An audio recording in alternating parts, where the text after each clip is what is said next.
एक वक्त था जब बिहार दुनिया के लिए ज्ञान का केंद्र था। नालंदा और विक्रमशिला विश्वविद्यालय में दुनिया के अलग अलग कोने से लाखों लोग पढ़ाई करने के लिए आते थे। लेकिन आज बिहार के लाखों लोग रोजगार के लिए इधर उधर भटक रहे हैं। मल्टी डायमेंशनल पॉवर्टी इंडेक्स के मुताबिक बिहार आज भी देश के सबसे गरीब राज्यों में शामिल है। अगर हम 2019 से 2021 के डेटा के हिसाब से देखें तो 33.7% लोग आज भी गरीबी रेखा के नीचे जी रहे हैं। ये सिर्फ एक संख्या नहीं है, ये उन लोगों की जिंदगी का दर्द है जो हर दिन सिर्फ 2 वक्त की रोटी के लिए संघर्ष करते हैं। लेकिन सवाल ये है कि आजादी के इतने सालों बाद भी बिहार इतने पिछड़े राज्यों में क्यों शामिल है? आखिर क्यों नहीं बिहार का डेवलपमेंट हुआ? बिहार के लोग कई सालों से एक ही बात सुनते आ रहे हैं कि विकास होगा, रोजगार मिलेगा और समृद्धि बस 2 कदम दूर है। मगर सवाल अभी भी है कि आखिर इतनी बातें होने के बाद भी बदला क्या? आज भी बिहार देश के सबसे पिछड़े राज्यों में शामिल है। लिटरेसी सिर्फ 74.3% है, जो नेशनल एवरेज से भी नीचे है। फीमेल की एजुकेशन तो मेल की तुलना में काफी ज्यादा पीछे है। 2022 से 2023 के डेटा के मुताबिक बिहार की बेरोजगारी 3.4% की है, जो कि देश के बेरोजगार की एवरेज अगर हम निकालें तो 3.2% से ज्यादा है। और ये बिहार के लिए एक अच्छी बात तो बिल्कुल नहीं है। बिहार का लेबर फोर्स पार्टिसिपेशन रेट 43.4% है, जो देश के अन्य राज्यों के मुकाबले बहुत कम है। इसका मतलब ये है कि यहाँ पर काम करने वाले लोगों की संख्या बहुत कम है और जो भी यहाँ पर काम कर रहे हैं उन्हें उनके मेहनत के हिसाब से पैसे नहीं मिल रहे। यही वजह है कि बिहार में चीप लेबर आसानी से मिल जाते हैं। लेकिन इसका दूसरा पहलू ये भी है कि लोगों के आसपास उचित रोजगार और सैलरी का भी काफी अभाव है। अब बिहार के मजदूर इतने कम दामों में काम क्यों करते हैं? क्योंकि बिहार में ना उनके पास रोजगार है, और अगर रोजगार है भी तो वो उतनी सैलरी भी उनको प्रोवाइड नहीं कर पाते। शिक्षा और स्वास्थ्य दोनों क्राइसिस में है। बिहार का हर चौथा बच्चा क्लास 8वीं के बाद पढ़ाई छोड़ देता है। स्कूल्स में टीचर की कमी है तो हॉस्पिटल्स में डॉक्टर की कमी। एनडीए के राज में भी गुंडा राज का दौर जारी रहा। 2022 में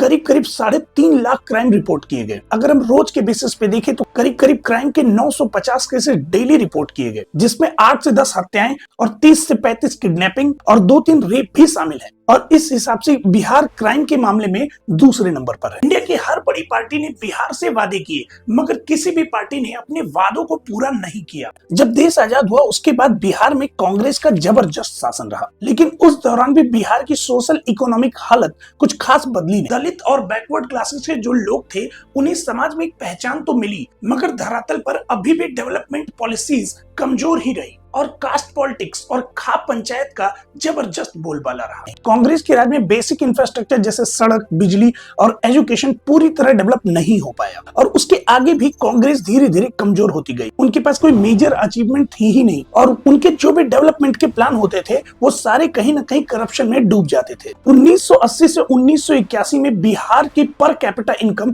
सिर्फ 917 रुपए की थी, जो उस समय देश के नेशनल एवरेज का सिर्फ 60% था। 1981 में प्लानिंग कमीशन ने बताया कि बिहार का ह्यूमन डेवलपमेंट इंडेक्स सभी प्रमुख राज्यों में सबसे लोवेस्ट था। कुछ स्कूल कॉलेज तो खुले, मगर जेंडर गैप बहुत ज्यादा था। मतलब ये कि लड़कों को शिक्षा की तरफ बढ़ावा तो दिया गया, मगर लड़कियों को शिक्षा से दूर रखा गया। बिहार की ग्रोथ रेट स्लो रही, गरीबी टॉप लेवल पर रही और कास्ट डिवीजन और ब्रदरहुड फाइट्स और बढ़ गए। कांग्रेस बस वोट बैंक की राजनीति करती रह गई। कांग्रेस के बाद बिहार की जनता ने 1990 में लालू यादव की पार्टी आरजेडी को मौका दिया। जब आरजेडी आई तो आरजेडी ने सामाजिक न्याय का नारा जरूर दिया, जिसके वजह से यादव और पिछड़े वर्ग के जितने भी लोग थे उनको पॉलिटिकल रिप्रेजेंटेशन करने का मौका मिला, लेकिन डेवलपमेंट ग्राउंड पर दिखाई नहीं दिया। लालू यादव के इस दौर को लोगों ने जंगल राज का नाम दिया, क्योंकि उस समय कानून व्यवस्था बद से बदतर हो चुकी थी। लालू प्रसाद यादव के लीडरशिप में आरजेडी ने अपने आप को सोशल जस्टिस के चैंपियन के रूप में स्टेब्लिश तो किया, लेकिन उनके शासन काल में बिहार के लॉ एंड ऑर्डर सिचुएशन पर कई सवाल उठते रहे। एक रिपोर्ट के मुताबिक 1994 से लेकर 2000 के बीच में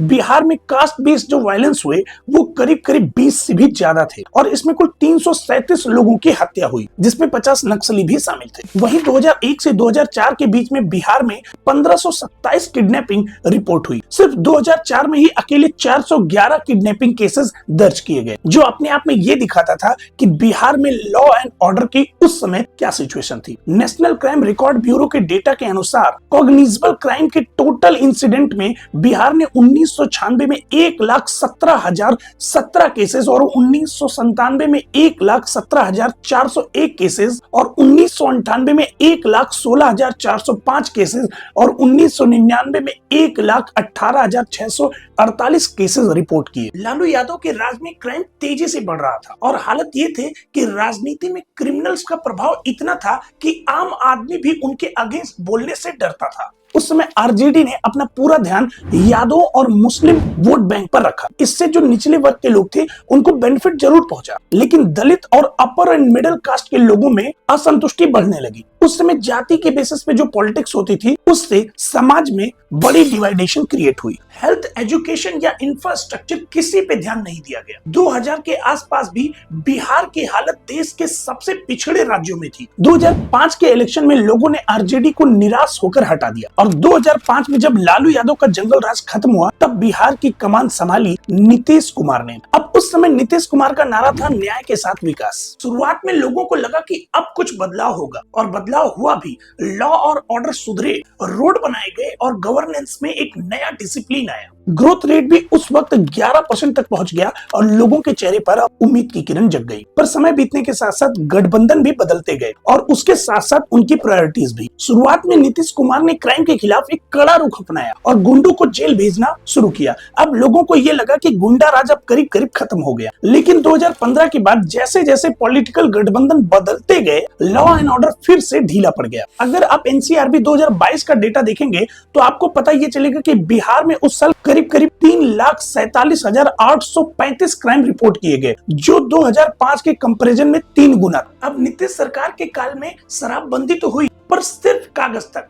धरातल पर कंडीशन कुछ और थी। कास्ट पॉलिटिक्स और नेपोटिज्म भी वापस धीरे धीरे आने लगा, जिसका नतीजा ये हुआ कि एडमिनिस्ट्रेशन अब वापस से ढीला पड़ने लगा। एक वक्त था जब बिहार में इंफ्रास्ट्रक्चर प्रोजेक्ट्स जैसे फ्लाईओवर, ब्रिजेस और इलेक्ट्रिसिटी न्यूज में थे, पर 2013 के बाद डेवलपमेंट का जो स्पीड थी वो धीरे धीरे कम होने लगी। नीतीश कुमार ने लालू के जंगल राज को तो जरूर खत्म किया, मगर विकास की बात की जाए तो उन्होंने कुछ स्थायी कदम नहीं उठाए, जिसकी वजह से अभी भी बिहार विकास के रास्ते देख रहा है। अगर बात करें बीजेपी की तो बीजेपी ने बिहार में कभी अकेली सरकार बनाई ही नहीं, लेकिन 15 साल तक वो या तो एनडीए का हिस्सा बनी रही या सेंटर में रूलिंग पार्टी। लेकिन बीजेपी ने एनडीए के थ्रू नीतीश सरकार के साथ 15 साल तक सरकार चलाई। 2015 में बीजेपी ने बिहार की जनता से नए प्रोमिसेस किए थे कि 24 घंटा बिजली, हर घर विकास और क्राइम और कास्ट जो पॉलिटिक्स है वो धीरे धीरे खत्म होगी। बीजेपी ने अपने प्रोमिसेस में ये बताया कि बिहार में जॉब्स आएंगे, स्किल डेवलपमेंट होगा और एजुकेशन सिस्टम को अपग्रेड किया जाएगा। एससी और एक्सट्रीमली बैकवर्ड फैमिलीज को फ्री में कलर टीवीज, 50,000 टॉपरों को लैपटॉप और लड़कियों को स्कूटी या लैपटॉप और हर गरीब को धोती साड़ी देने के वादे हुए। अब सवाल ये उठता है कि किसी को धोती और साड़ी देने से बिहार का डेवलपमेंट कैसे होगा। सेल्फ एम्प्लॉयमेंट के लिए क्रेडिट गारंटी फंड तक अनाउंस किया गया था, मगर ये सारी चीजें धरी की धरी रह गई। लेकिन ग्राउंड पर ज्यादा कुछ नजर नहीं आया। फ्री टीवी और लैपटॉप की जितनी भी बातें थी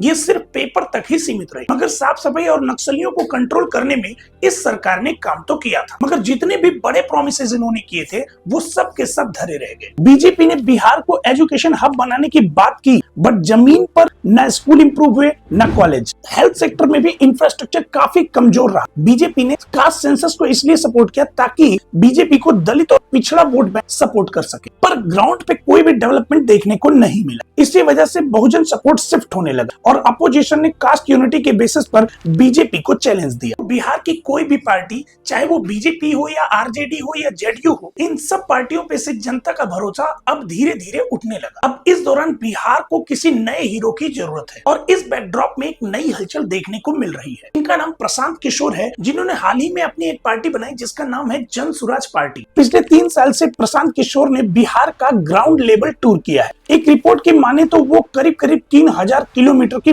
पद यात्रा कर चुके हैं और 5000 से ज्यादा गांव का दौरा भी कर चुके हैं। ये उनका एक अलग और थोड़ा out of the box narrative है, जहां प्रोमिसेस के बजाय सॉल्यूशन पे ज्यादा फोकस दिया जा रहा है। पीके का जो मेन फोकस है वो एजुकेशन और एम्प्लॉयमेंट पर है। उनका कहना है कि बिहार में अगर 5 लाख करोड़ शिक्षा पर इन्वेस्ट किए जाएं तो बिहार बदल सकता है। प्रशांत किशोर का मानना है कि बिहार से शराबबंदी को हटाकर हर एक साल में करीब करीब 20,000 करोड़ रुपए कमाए जा सकते हैं और वो 20,000 करोड़ स्कूल्स और कॉलेजेस के डेवलपमेंट में लगाए जाए। अब अलग अलग पार्टी अपने हिसाब से लोगों से वादे करती है, तो इसमें प्रशांत किशोर पीछे कैसे रहती। उन्होंने भी सीनियर सिटीजन के लिए पेंशन देने की घोषणा कही, जिसमें वो 2,000 पर मंथ सीनियर सिटीजन को देंगे। प्रशांत किशोर की वादे में ये भी है कि अगर कोई वुमन बिजनेस करना चाहती है तो उसको 4% के इंटरेस्ट पे लोन भी प्रोवाइड किया जाएगा। Land reform, farmer loan waiver, ऐसे बहुत सारे प्रोमिसेस प्रशांत किशोर द्वारा भी किए गए। बिहार विधानसभा चुनाव में कुल 243 सीटों पर लड़ने की बात कही है। पीके का ओपनली ये कहना है कि बिहार में अभी तक जितनी भी पार्टी रही हैं,